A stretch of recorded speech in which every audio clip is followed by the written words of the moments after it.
איך יוצאים ממצב של דה-פרסונליזציה ודה-ריאליזציה? שאלו אותי השבוע את השאלה הזאת, אמרו לי, אוקיי, הבנו את התהליכים, חפרת לזה מספיק, אבל מה, איך אני אדע בעצם שזה לא יחזור לי? איך אני מבין? כי עכשיו כל פעם שאני חושב על הניתוק, אני מרגיש מנותק.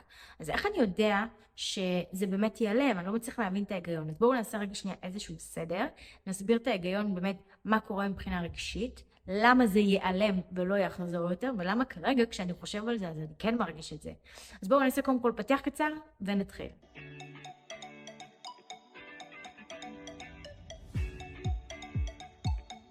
שלום וברוכים השבים לערוץ היוטיוב שלי, אני בר הדדי ואני מאמנת להתמודדות עם חרדה, דיכאון, דה-פרסונליזציה ודה-ריאליזציה. והיום בסרטון אני רוצה להסביר יותר על המצב הרגשי שדרכו אנחנו בעצם יוצאים מהניתוק, מהדה-פרסונליזציה ודה-ריאליזציה. מה בעצם אנחנו עושים בתהליך טיפול? הסברתי יותר לדברים הפרקטיים, אבל בואו נסביר על איך זה קורה מבחינה נפשית, מה ההיגיון של זה.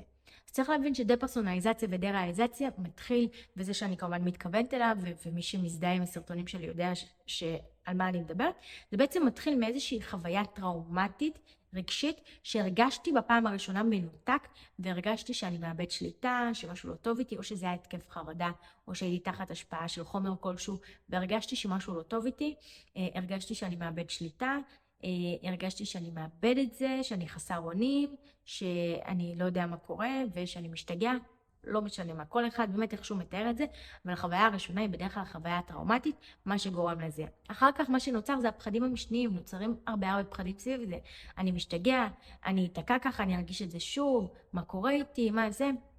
עכשיו, אני יכול להרגיש את זה, ואז זה ייעלם, ואחרי כמה זמן פתאום בום יחזור. אני יכול להרגיש את זה, ובבוקר למחרת להתעורר ופשוט להמשיך להרגיש את זה. זאת אומרת, יש כל מיני משתנים בתוך זה שיכולים לגרום, לא משנה, זה אותו דבר, סיבות קטנות שהן לא רלוונטיות לתהליך הטיפול. מה שקורה, אנחנו נכנסים לתוך איזשהו לופ של פחדים, של חששות, של מחשבות, של טריגרים, שהם משאירים אותנו בתוך הפחד הזה. תמיד אני מתארת תמיד עיגול, כי אנחנו בתוך לופ, לולאה. הרי מה שמזין את התחושה הזאת של הדה-פרסונליזציה ודה-ריאליזציה זה פחד ולחץ. ולכן כל המחשבות הטורדניות, הדברים שמפחידים אותנו ומלחיצים אותנו, הם מייצרים עוד פחד ולחץ, מה שגורם לנו להישאר עוד בתוך התחושה הזו של הניתוק. עכשיו, חשוב להבין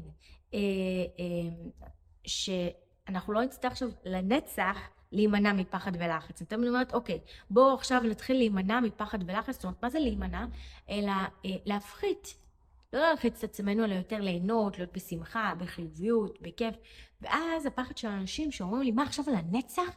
אני אצטרך כל הזמן כאילו להתרכז בחיובי, ולברוח מהמחשבות טורדניות, ולברוח מלחץ ומפחד, להימנע מהדברים האלה. אז לא, ממש לא. קודם כל אנחנו לא בורחים בכלל, בריחה זה דבר לא טוב. אנחנו לא בורחים, אנחנו מתמודדים עם מה שיש, ואנחנו רוצים כן להתרכז בחיובי, כדי ליצור איזון. בואו נסביר את זה ככה. קרתה לנו חוויה טראומטית ברגש, אוקיי? לא חלילה קרה לנו משהו במציאות, אלא נטו ברגש, כי המציאות נשארה אותו דבר. וזה לא שעכשיו מישהו איים עלינו עם סכין ורצה לרצוח אותנו, וזה לא. במציאות הכל בסדר, הכל אותו דבר, נכון? שום דבר לא השתנה, אנשים אותם אנשים, הכל קורה רגיל, השמש זורחת, שוקעת, חיים ממשיכים. הטראומה היא אך ורק ברגש באיך שאני הרגשתי. עכשיו, הדבר הזה בעצם הוציא אותי מאיזון רגשי. חוויתי שוק.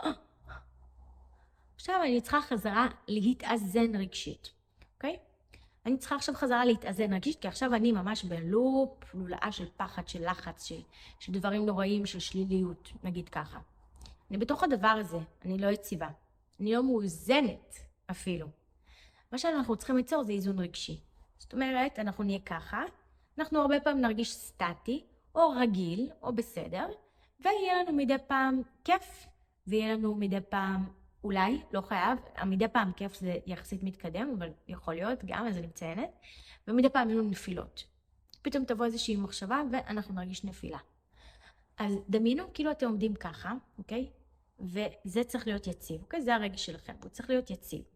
ואז, נגיד, מגיעה ככה איזושהי מחשבה שלילית, אז היא נותנת לנו מכה פה. ואז אנחנו קרטק, אנחנו מתנדנדים רגשית. לא ליפול, לא לתת לה להפיל אותנו, לא לתת לעוד מחשבות ליפול עלינו ולעשות כאילו, ואנחנו נקרוס למטה, לא, לא, לא, לא. אנחנו שומרים על האיזון הרגשי, זה חשוב, שאנחנו מתרכזים יותר ויותר בחיובי, וכמובן כל הפחדים, כל הדברים, אנחנו לא בורחים מהם, אנחנו מתאמתים איתם, אנחנו פותרים אותם, זה חשוב. כל הטריגרים גם לפתור אותם, אחרת הם ימשיכו לתת לנו פה מכות בכנף, וכל פעם לערער אותנו. אז בעצם כרגע כל מה שמפחיד ומלחיץ, הוא מערער אותנו. ואז מה שאנחנו עושים, לאט לאט אנחנו, אחרי מהמצב שהיינו פה, שבר כלי, כן, אחרי הטראומה, אנחנו יוצרים איזון רגשי, ואחרי שאנחנו יוצרים איזון רגשי, אז אנחנו רוצים ליצור יציבות רגשית, בעצם לייצב את עצמנו.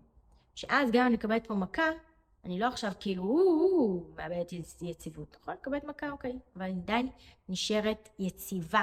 ברגע שלי אני יכולה קצת להרגיש לא נעים, קצת עצוב, קצת מפחיד, קצת שמח, קצת לחוץ, אבל לא, הדבר הזה עושה לי ניתוק. הריקוד הזה, או חרדה. אני לא רוצה את הדבר הזה, אני צריכה את היציבות. ואת היציבות הזו אנחנו בונים באמת, ככל שאנחנו פותרים יותר ויותר פחדים וטריגרים ועניינים, ואנחנו יותר יוצרים את הביטחון. היציבות הזאת נוצרת עם הביטחון. ביטחון, זה יכול להיות ביטחון עצמי, אבל כמו שאני תמיד אומרת, ביטחון דברת על להרגיש בטוחה, ודאות, מוגנת. להרגיש שאני נמצאת בתחושה של ביטחון. ואז אנחנו יוצרים חזרה את היציבות, ואז אנחנו מתאזנים וחוזרים לחיים שלנו. וזה בעצם המצב הרגיל, הנורמטיבי שחיים יום יום, ומגיע ככה איזשהו משהו ומעיף אותנו מפה. ואז אנחנו צריכים קודם כל לעלות, להתייצב, ככה להתאזן, קודם כל להתאזן פה ואז להתייצב.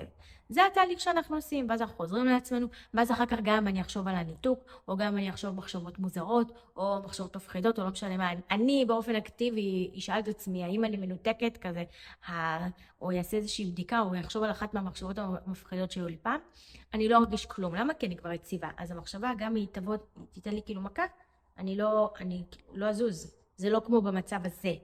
אם המחשבות באות ואתם כאילו, זה מוציא אתכם איזון, אתם מרגישים פתאום מנותקים ופוחדים ולחוצים או בחרדה, זה אומר שאתם במצב הזה, ואז בעצם זה נותן לכם פה מכה ואתם מתנדנדים. כל פעם זה עושה לכם את זה. אז מה שחשוב זה להישאר פה למעלה, לא לתת לזה להפיל אתכם, להישאר פה למעלה, אוקיי? לא לתת לעוד מחשבות לבוא, כי זה יקרום לכם ליפול. לא ליפול, אלא לשמור על האיזון, להתאזן. ולאט לאט לבנות חזרה את היציבות, שזה דרך בניית ביטחון, דרך בניית אומץ. ואז אנחנו בונים את היציבות, וזהו, אנחנו חוזרים לחיים שלנו רגיל, חיים אותם רגיל. המחשבות המוזרות על הניתוק כבר לא מגיעות, ואם אנחנו מעלים אותם באופן אקטיבי, אז זה לא יוציא אותנו, זה לא יעשה לנו כלום. אנחנו אפילו נחשוב, איזה מוזר שחשבתי מחשבות כאלה.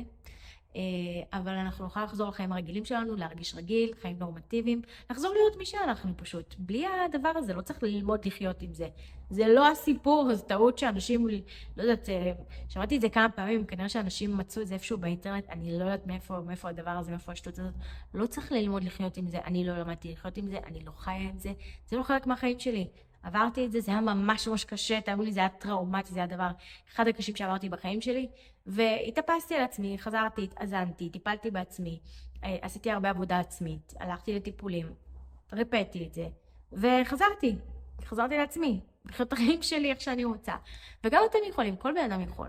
פשוט צריך לטפל בזה בצורה הנכונה, שמתאימה גם לכם ולמה שאתם חווים. זה שאתם חווים דה-פרסונליזציה, דה-ריאליזציה, זה לא אומר שהטיפול שעזר למשה, שגם הוא יש לו דה-פרסונליזציה, דה-ריאליזציה, יתאים גם לכם. זה לא אומר שאותו מטפל גם יתאים לכם. זה לא הסיפור. צריך להבין מה הגורם, לטפל בגורם. אם מטפל שיש לכם חיבור איתו, זה סופר סופר סופר חשוב. יש את זה בסרטונים אחרים, אני מסבירה ונותנת לזה הרבה מידע. תעברו על זה, באמת, תעזרו לעצמכם לצאת מהמצב הזה ולחזור לחיים הרגילים. אם הסרטון הזה עזר לכם, אז תעשו לייק כדי שהוא יגיע לעוד אנשים ויוכל לעזור גם להם. ואם יש לכם שאלות, עצות, טיפים, תרשמו כאן בתגובות, שתפו איתנו ואני אשמח לענות לכם. ואם עדיין לא לחצתם להירשם כמנוי, לחצו עכשיו להירשם כמנוי, וניפגש בסרטון הבא. ביי!